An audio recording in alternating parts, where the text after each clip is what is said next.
Existe uma ideia vivendo silenciosamente dentro de você, e ela não quer que você tenha sucesso. Ela sorri quando você hesita, sussurra quando você quase muda. Aperta o cerco no exato momento em que sua vida começa a melhorar. E a parte mais perturbadora é esta: você não resiste a ela. Você a protege. Você a defende como se fosse sua última posse em um mundo desmoronando. Porque, em algum lugar, num espaço que você raramente tem coragem de encarar, você a confundiu com quem você é. Você acredita que aquilo que te destrói também é o que te define. Essa é a ideia perigosa. E ela já está moldando a sua vida. Você a percebe em pequenos momentos, quase invisíveis. Você diz que quer acordar mais cedo, mas quando o despertador toca, algo dentro de você resiste com uma espécie de desafio silencioso. Não é preguiça. Não. Parece mais profundo do que isso. Quase um princípio. Como se levantar fosse trair algo essencial dentro de você. Você diz que quer amor, mas quando ele se aproxima, perto demais, você recua. Você pensa demais, duvida, encontra defeitos onde antes não havia nenhum. E depois, chama isso de intuição, ou amor próprio, ou precisar de espaço. Mas, se você for honesto, dolorosamente honesto, você sabe que parecia outra coisa. Como sabotagem. Como um alívio disfarçado de perda. Existe uma satisfação estranha em ver as coisas desmoronarem, especialmente quando é você quem está puxando os fios. Você diz a si mesmo que não entende por que faz isso. Mas uma parte de você entende. Essa parte sempre soube. Dostoiévski escreveu, certa vez, sobre um homem que rejeitava tudo aquilo que poderia tornar sua vida melhor. Não porque ele não entendesse o que era bom, mas porque entendia bem demais. Lógica, progresso, felicidade, tudo isso parecia uma prisão para ele. Ele queria outra coisa, algo irracional, algo que provasse que ele era livre. E então ele escolheu o sofrimento. Não por acidente, não por ignorância, deliberadamente. Porque para ele, a maior prova de liberdade era a capacidade de agir contra os próprios interesses. E se você escutar com atenção, vai ouvir essa mesma voz dentro de você. Ela não fala alto, nem precisa. Ela apenas faz uma pergunta que a lógica não consegue responder. E se eu não quiser o que é bom para mim? No começo você descarta. Claro que você quer o que é bom para você. Todo mundo quer. Foi isso que te ensinaram. É o que faz sentido. Mas então suas ações te traem. Você procrastina quando o risco é alto. Se afasta quando alguém realmente se importa. Escolhe a dor conhecida, em vez da possibilidade incerta de algo melhor. E de repente, a pergunta fica mais difícil de ignorar. Porque a sua vida começa a parecer uma prova contra suas próprias intenções. Você diz que quer paz, mas cria caos. Você diz que quer conexão, mas constrói distância. Você diz que quer mudar, mas repete os mesmos padrões com uma precisão quase matemática. E então uma percepção inquietante começa a surgir, devagar. Você não está falhando por acaso. Você está participando. Existe um momento, sutil, mas inegável, em que você escolhe. Não parece uma escolha no sentido tradicional. Não há uma decisão clara, nenhuma declaração consciente. Parece mais uma rendição silenciosa. Como soltar o caminho melhor? Só um pouco. Só o suficiente. E então se observar a deriva. Por quê? Por que alguém faria isso? Por que você faria isso? Dostoiévski entendeu algo que a maioria das pessoas passa a vida evitando. Os seres humanos não são movidos apenas pela felicidade. Nós somos movidos por significado. E às vezes, o significado se esconde justamente nas coisas que nos machucam. A dor pode parecer mais real do que o conforto. A luta pode parecer mais viva do que a estabilidade jamais consegue ser. E assim, inconscientemente, você começa a associar sofrimento com profundidade, com identidade, com verdade. Você diz a si mesmo, isso é quem eu sou. Mas e se essa frase for a mentira mais perigosa que você já acreditou? Porque no momento em que você se define pelas suas feridas, você começa a protegê-las. Você para de perguntar como curar e passa a perguntar como preservar. Você começa a rejeitar tudo aquilo que ameaça tirá-las de você, até a felicidade. Principalmente a felicidade. Há um momento que talvez você reconheça. Você está deitado à noite, exausto, sabendo que deveria dormir. Mas em vez disso, você rola a tela, pensa, revive conversas de anos atrás. Você reabre portas emocionais que deveriam ter permanecido fechadas. Você faz a si mesmo se sentir pior. E ainda assim, não para. Não é que você não consiga. É que algo dentro de você não quer. Porque existe uma intimidade estranha no sofrimento. Uma sensação de controle. Uma certeza de que pelo menos essa dor é sua. Melhor a dor que você conhece, do que a incerteza que você não conhece. É aqui que a ideia se torna realmente perigosa. Ela te convence de que o seu sofrimento não é apenas inevitável, mas necessário. Até valioso. Você começa a romantizá-lo. Passa a se enxergar como alguém profundo, complexo, incompreendido. E talvez você seja. Mas profundidade não é a mesma coisa que dano. E complexidade não é a mesma coisa que autodestruição. Ainda assim, a linha entre essas coisas começa a se confundir. E você passa a cruzá-la sem perceber. Nos relacionamentos, essa ideia se torna ainda mais insidiosa. Você conhece alguém que te trata com cuidado genuíno. Essa pessoa é consistente, gentil, presente. Não há drama. Não há jogos. Não há caos. E algo dentro de você se sente desconfortável.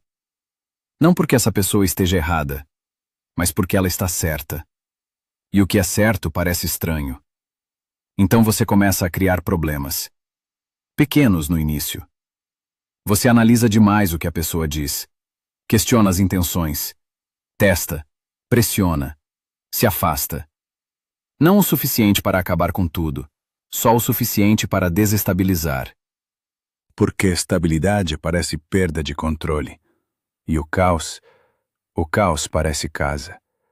Você diz a si mesmo que está protegendo sua independência, seus padrões, seu valor próprio. Mas se você olhar mais fundo, existe outra verdade escondida ali. Você está protegendo o seu sofrimento. Porque sem ele, você não sabe quem é. O Homem do Subsolo de Dostoiévski disse certa vez que mesmo que provassem a ele que a felicidade era o resultado lógico, que 2 mais 2 são 4, ele ainda assim rejeitaria. Porque 2 mais 2 são 4 não é vida, é certeza. E a certeza o sufoca. Ele precisa da possibilidade de escolher contra a razão, contra si mesmo. Porque é ali que ele se sente mais humano. E talvez você também. Existe uma rebeldia silenciosa na autossabotagem, uma recusa em ser previsível, uma resistência a se tornar apenas mais uma pessoa seguindo regras. Mas e se essa rebeldia não for liberdade, e sim um outro tipo de prisão? E se a ideia a qual você se apega, aquela que diz que você é complicado demais, quebrado demais, diferente demais para viver de forma simples, for exatamente o que te mantém preso? Você não teme apenas o fracasso. Você teme o sucesso. Porque o sucesso exigiria que você abrisse mão da história que construiu sobre si mesmo. E essa história, por mais dolorosa que seja, é familiar. Ela te dá estrutura, explica o seu passado, justifica o seu presente. E mais importante, te protege do desconhecido. Porque se você saísse dela, nem que fosse por um instante, teria que encarar uma possibilidade aterradora. Que você não está tão quebrado quanto pensa. Que o seu sofrimento não é inevitável. Que seus padrões não são destino. E se isso for verdade, então tudo muda. E mudança é a única coisa que essa ideia jamais permitirá. Então ela sussurra novamente. Suave, convincente. Permaneça igual. Fique seguro. Continue sendo quem você sempre foi. E você escuta. Porque escutar parece mais fácil do que confrontar. Mas o custo é sutil. Ela não destrói sua vida de uma vez. Ela a desgasta, devagar, silenciosamente. Até que um dia, você olha ao redor e percebe que nada realmente mudou. Os mesmos hábitos, os mesmos pensamentos, os mesmos ciclos emocionais se repetindo. Anos se passaram e você ainda está no mesmo lugar. E a pior parte não é a estagnação. É perceber que você nunca esteve realmente preso. Você estava escolhendo. De novo. E de novo. Existe um momento que chega para quase todo mundo. Um momento de clareza. Ele não dura muito. Apenas um lampejo. Você enxerga seus padrões com nitidez. Entende exatamente o que está fazendo. E por um segundo, sente algo raro. Responsabilidade. Não culpa. Não vergonha. Apenas a consciência silenciosa de que você está envolvido no seu próprio sofrimento. E nesse momento, você tem uma escolha. Você pode sair disso, ou pode recuar. A maioria recua. Não porque seja fraca, mas porque sair parece perder uma parte de si. Parece traição. Como abandonar uma identidade que você carregou por anos, mesmo que essa identidade tenha te machucado? Principalmente porque machucou. Porque a dor, com o tempo, se torna familiar, e o familiar se torna conforto, mesmo quando não deveria. Então você volta. De volta aos padrões, de volta aos ciclos, de volta ao acordo silencioso que fez consigo mesmo. Eu não vou mudar demais. Eu não vou arriscar demais. Eu não vou me tornar alguém que eu não reconheço. E assim você permanece. Nem completamente vivo, nem completamente perdido. Apenas suspenso entre o que você é e o que poderia ser. Esse é o verdadeiro perigo da ideia. Ela não te mata. Ela te impede de viver. Ela te convence de que suas contradições são fixas, que seu conflito interno é permanente, que sua autossabotagem é apenas parte da sua natureza. Mas e se não for? E se for um hábito? Um padrão? Uma resposta aprendida que parece identidade porque você a repetiu tantas vezes? Essa possibilidade é ao mesmo tempo libertadora e assustadora. Porque se for verdade, então você não é vítima de si mesmo. Você é participante. E participação implica responsabilidade. Responsabilidade implica escolha. E escolha significa que você não pode mais se esconder atrás da ideia. Você não pode mais dizer, eu sou assim. Você teria que dizer algo muito mais difícil. Foi isso que eu venho escolhendo. E essa frase é quase insuportável. Porque ela arranca todas as desculpas, todas as justificativas, todas as ilusões reconfortantes. Ela te deixa sozinho consigo mesmo. Não com a versão que você construiu, mas com a que está por baixo. Aquela que sabe, aquela que sempre soube, que você era capaz de algo diferente, algo melhor, algo mais silencioso, algo menos dramático, mas mais real. E é aí que surge a tensão final. Porque agora você está à beira de dois caminhos. Um é familiar, previsível, confortavelmente doloroso. O outro é incerto, instável, silenciosamente esperançoso. Mas a esperança pode parecer mais perigosa do que o desespero. Porque o desespero não exige nada de você. A esperança exige tudo. Exige que você abandone a ideia, que solte a identidade construída em torno do seu sofrimento, que entre em uma versão de si mesmo que parece estrangeira e talvez até falsa, no começo. Porque mudança não parece autêntica, não no início. Ela parece forçada, estranha, como vestir a vida de outra pessoa. E esse desconforto se torna o teste final. Você vai interpretá-lo como um sinal de que está fazendo algo errado? Ou como prova de que, finalmente, está saindo do padrão? A maioria escolhe a primeira opção.